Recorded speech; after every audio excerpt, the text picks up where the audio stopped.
I'm an atheist, as most of my subscribers already know, and as I have mentioned in other videos, I do think that most religions are pretty fucked up. But there is a class of atheists who think that the mere concept of believing in God is foolish and or detrimental. And personally, I think that the idea of magic bro in the sky is kind of silly, but I don't really give a shit what anyone believes as long as you're not fucking with people. The problem though is that lots of folks use their beliefs to fuck with people. And when I say fuck with people, I mean judge, discriminate, proselytize, hinder scientific and political progress, you know, the whole 9 yards. But then there are other people who are like, well, I'm religious, but I don't do any of those things. And this video is for those people who I will call the religious moderates. Now, I'm going to use the term extremists to describe the non-moderate religious people who are doing all the fucked up things. But if you actually sit down and read the religious text, it's not really extreme. It's sort of par for the course. The Bible, the Quran, and many other religious texts are unambiguously homophobic, sexist, and otherwise immoral, but that's a whole different conversation. The issue here is when an atheist attacks religion and a religious moderate has to choose between siding with the atheist or siding with the extremists,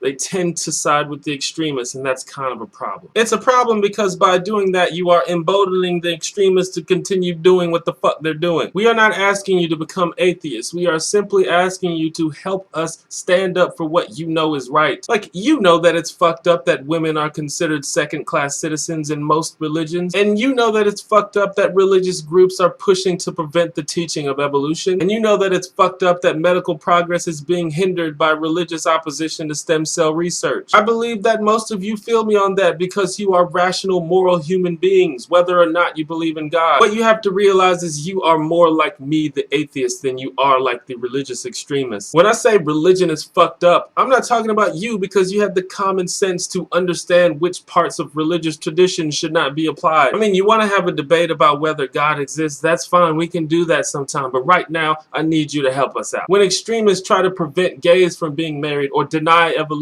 or hinder women's reproductive rights, we need you to speak out against it just as much as we do. A lot of moderate religious people seem to think that they're being mischaracterized as immoral or non-intellectual. Well, maybe that's because you're letting the immoral and non-intellectual people do all the talking. Just saying.